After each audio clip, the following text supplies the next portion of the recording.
PDF progressive democratic front తరఫున ఈరోజు ఆర్థిక మంత్రి గారు ప్రవేశపెట్టిన బడ్జెట్ మీద మా అభిప్రాయాలు తెలియజేస్తున్నాం.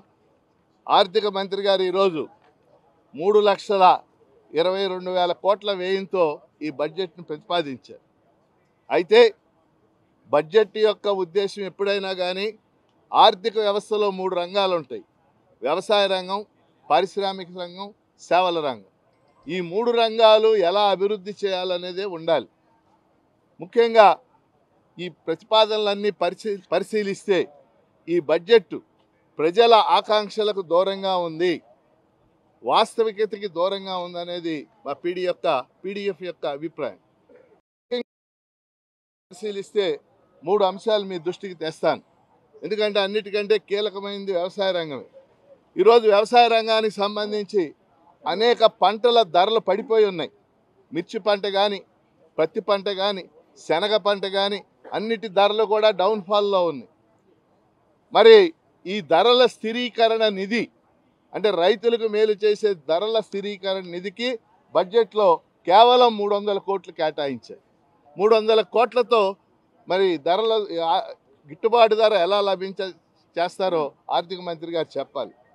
రెండో అంశం ఏంటంటే కౌలు రైతులు. ఈరోజు వ్యవసాయం చేస్తున్న రైతులు 90% కౌలు రైతులు. కౌలు రైతుల గురించి కొత్త చట్టం ఒకటి చేస్తామని 2 లైన్లు చెప్పారు తప్పితే కౌలు రైతుల రక్షణ కోసం ఎలాంటి చర్యలు తీసుకుంటాం, వాళ్ళకి రుణ సౌకర్యాలు ఎలా కల్పిస్తామనేది బడ్జెట్లో పేర్కోలేదు. మూడోది చాలా ముఖ్యమైనటువంటి అంశం, మిర్చి ధర గతంలో లాస్ట్ ఇయర్ అంతకు ముందు ఇయర్ క్వింటాల్కి 25-30 వేలు ఉంటే అది ఇప్పటికి పడిపోయింది. ఇవాళ 12-13 వేలు మిర్చి ధర ఉంది క్వింటాల్. కానీ బడ్జెట్ మీరు చూడండి, తర్వాత వ్యవసాయ రంగం పుస్తకం చూడండి, మార్కెట్ ఇంటర్వెన్షన్ స్కీమ్ కింద, మళ్ళీ చెప్తున్నా, మార్కెట్ ఇంటర్వెన్షన్ స్కీమ్ కింద మిర్చి ధర 11,781 రూపాయలు నిర్ణయించాం. 11,781 రూపాయలు. అంతకంటే తగ్గితే కేంద్ర రాష్ట్ర ప్రభుత్వాలు చెరో 50% భరాయిస్తాయని రాశారు. ఇది చాలా దారుణమైన విషయం. ఆల్రెడీ అక్కడ 13,000, 12,000 ఉంటే 11,780 కంటే తగ్గితే ఇంకా చెరో 50%. అంటే రైతుల విషయం తెలిస్తే దీని ఆవేదన ఏంటనేది మీకు అర్థమవుద్ది. అందువలన ఈ 3 విషయాలు వ్యవసాయాన్ని. అలా ఇరిగేషన్కి సంబంధించి ఇవాళ ఇరిగేషన్కి సంబంధించి పోలవరం, బనకచర్ల గురించి మాట్లాడుతున్నారు. అది 5 తరాలైనా సరే అది పూర్తి కాదు. నేను చెప్తున్నా, ఉన్న ప్రాజెక్ట్స్, వెలిగొండ ప్రాజెక్ట్ ఎప్పుడు పూర్తి చేస్తారు?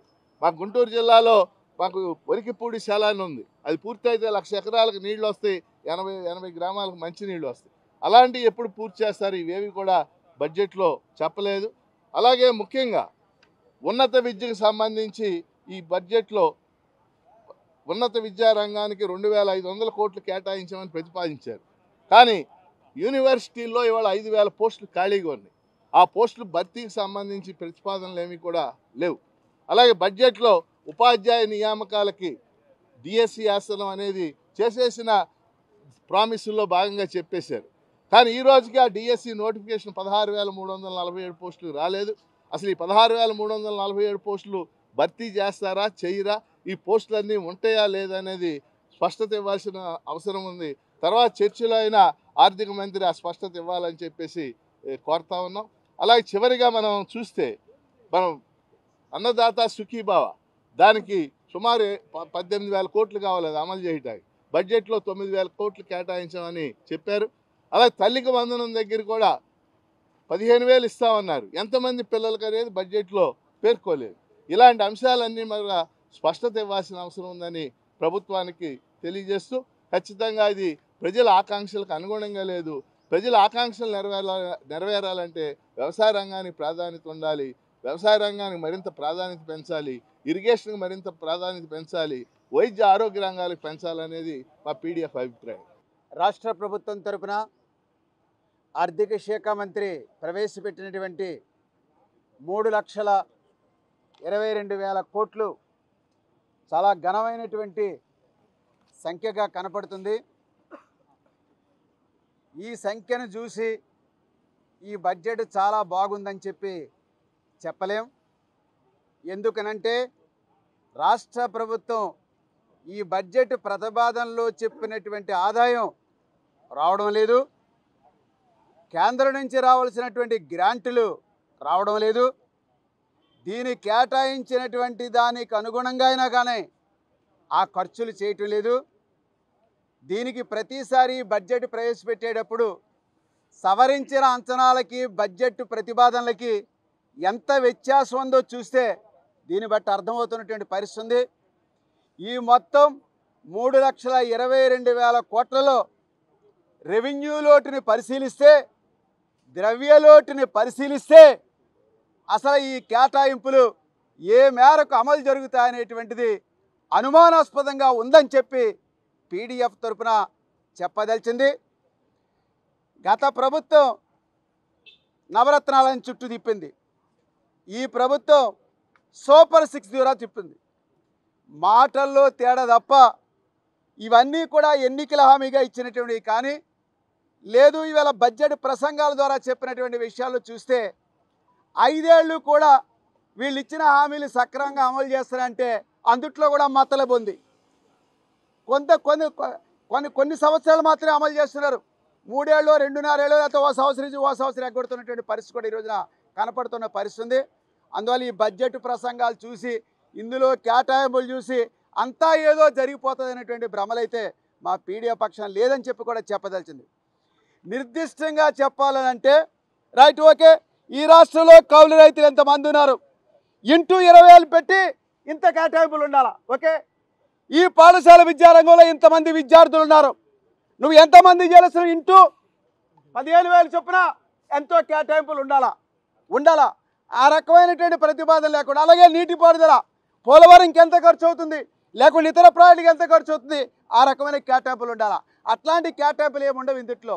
ఏది చూసినా కానీ ఆ రకమైనటువంటి అరకొర పద్ధతిలో ఈ కేటాయింపులు కనపడుతున్నటువంటి పరిస్థితి ఉంది. అయితే ఇక్కడ ఇంకో విషయం, ఇప్పుడు కేవలం డిఎస్సికి సంబంధించి తప్ప, ఆ 16,347 తప్ప నువ్వు ఇతరేతర శాఖల్లో, హైయర్ ఎడ్యుకేషన్లో కావచ్చు, రాష్ట్ర ప్రభుత్వ శాఖల్లో కావచ్చు, పోలీస్ డిపార్ట్మెంట్లో కావచ్చు, పోలీస్ డిపార్ట్మెంట్ సంబంధించి 6,100 మాత్రం చెప్పారు. అదేదో నడుపుతాం, దాన్ని పూర్తి చేస్తామని చెప్పి చెప్పారు. కానీ మీరు జాబ్ క్యాలెండర్గా ఇతరితర నిరుద్యోగులకు సంబంధించి ఏ మేరకు భర్తీ చేస్తారనే విషయం ఇందుట్లో స్పష్టత లేదు. అట్లాగే నిరుద్యోగ వృత్తికి సంబంధించిన విషయం ఇందుట్లో స్పష్టత లేకుండా ఉన్నటువంటి పరిస్థితి ఉన్నది.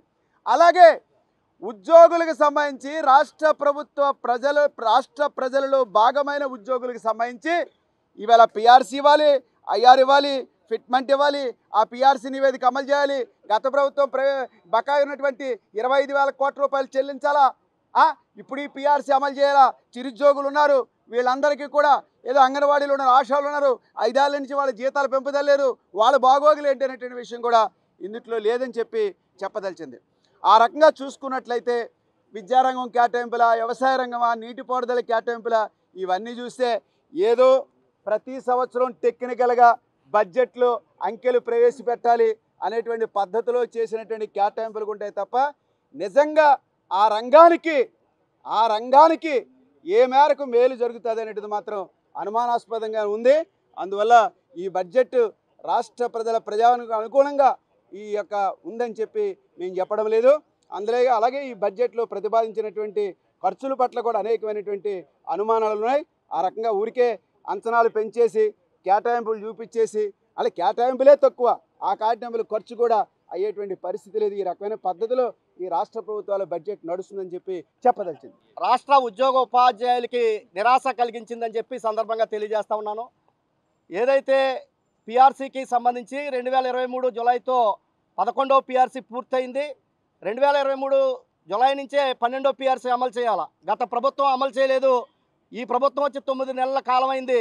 ఈ బడ్జెట్లో దానికి సంబంధించినటువంటి బడ్జెట్ నిధులు కేటాయిస్తారని చెప్పి ఈ రాష్ట్ర ఉద్యోగ ఉపాధ్యాయులు అనేకమైనటువంటి ఆశలు పెట్టుకున్నారో కానీ అటువంటి ఆశలు నిరాశకి కలిగించిందని చెప్పి బడ్జెట్ ఈ రాష్ట్ర ఉద్యోగ ఉపాధ్యాయులకి. అంతేకాదు ఈ రోజున కాలేజీల్లో, ఇంటర్మీడియట్ కాలేజీ కావచ్చు, డిగ్రీ కాలేజీల్లో అతి తక్కువ జీతంతో కాంట్రాక్ట్ లెక్చరర్స్ కానీ గెస్ట్ లెక్చరర్స్ కానీ పనిచేస్తూ ఉన్నారు. వాళ్ళ జీతాలకు సంబంధించి కానీ లేదంటే ఎస్ఎస్ఏలో పనిచేస్తున్నటువంటి కాంట్రాక్ట్ అవుట్సోర్సింగ్ సిబ్బందికి సంబంధించినటువంటి జీతాలు కానీ, పార్ట్ టైము జీతాలు కానీ, ఎయిడెడ్ కళాశాలలో పనిచేస్తున్న అన్ఎయిడెడ్ సిబ్బంది తక్కువ జీతాలతో పనిచేస్తున్న వారికి సంబంధించి కానీ ఎక్కడా కూడా అంటే ప్రజల్లో భాగమైనటువంటి ఉద్యోగ ఉపాధ్యాయులకి ఇది నిరాశ కలిగించింది. అంతేకాదు ఈ రోజున రాజధాని గురించి కూడా ప్రస్తావన చేశారు. రాజధాని గురించి చేసినటువంటి ప్రస్తావన ఏంటంటే ఈ బడ్జెట్లో మేము రాష్ట్ర ప్రభుత్వంగా ₹1 కూడా కేటాయించమని చెప్పి చాలా స్పష్టంగా బడ్జెట్లో ఆర్థిక శాఖ మంత్రి గారు పొందుపరిచారు. పోనీ కేంద్రం నుంచి ఏమైనా నిధులు వస్తాయంటే కేంద్రం నుంచి కూడా నిధులు రావో. ఓన్లీ వరల్డ్ బ్యాంక్ నుంచి వచ్చినటువంటి అవి గ్రాంట్లా అప్పులా అనేది స్పష్టం చేయకుండా ఉంది. అప్పు అయితే తిరిగి కట్టాలా, మళ్ళీ ఉన్నటువంటి వడ్డీలు భారం పడే పరిస్థితి ఉంది. అంటే వరల్డ్ బ్యాంక్ నుంచి వచ్చే నిధులతో మాత్రమే మేము అమరావతిని నిర్మిస్తామని చెప్పంటే అమరావతి గురించి గొప్పగా చెప్పుకునేటువంటి ప్రభుత్వం అమరావతి నిర్మాణానికి సంబంధించి స్పష్టత లేనటువంటి పరిస్థితి ఉంది. ఇంకా పోలవరం ప్రాజెక్టుకి సంబంధించి నిధులు కేటాయించారు, 2027 లోపు పూర్తి చేస్తామని చెప్పారు. కానీ ఆ పోలవరం ప్రాజెక్టు వల్ల నిర్వాసితులైనటువంటి వాళ్ళ సమస్యలకు సంబంధించినటువంటి కానీ వాళ్ళ కాంపెన్సేటరీకి సంబంధించినటువంటి బడ్జెట్కి సంబంధించిన మాటలు అందులో ప్రస్తావన లేదు. అదేవిధంగా ఈ రోజున ఈ ప్రజలకి సమాజానికి అనుకున్నట్టు లేదు. కానీ గత ప్రభుత్వాలు చేసినటువంటి తప్పుల్ని ఎత్తు చూపే పరిస్థితుల్లోనే ఆ నివేదిక ఉంది. ఎందుకంటే గత ప్రభుత్వం ఆ తప్పులు చేసింది కాబట్టే ఈ రాష్ట్రంలో ఉన్నటువంటి ప్రజానికం ఆ యొక్క ప్రభుత్వాన్ని 151 సీట్ల నుంచి 11 సీట్లకి పరిమితం చేశారు. ఆ తప్పుల్ని ఎత్తు చూపుతూ మరలా అదే విధమైనటువంటి తప్పులు చేసే విధంగా ఈ బడ్జెట్ ఉంది తప్ప ఈ ప్రజానికానికి నిరాశ కలిగించే బడ్జెట్గాను అంకిల్ గారడిగా ఉంది తప్ప ఇది మన రాష్ట్ర వాస్తవ పరిస్థితికి అనుగుణంగా లేకుండా దూరంగా ఉందని చెప్పి కూడా ఈ సందర్భంగా తెలియజేస్తా ఉన్నాం. మరిన్ని వీడియోస్ కోసం ఛానల్ ని సబ్స్క్రైబ్ చేయండి. లేటెస్ట్ అప్డేట్స్ కోసం వాట్సాప్ ఛానల్ ని ఫాలో అవ్వండి. ఆ లింక్ డిస్క్రిప్షన్ లో ఉంది.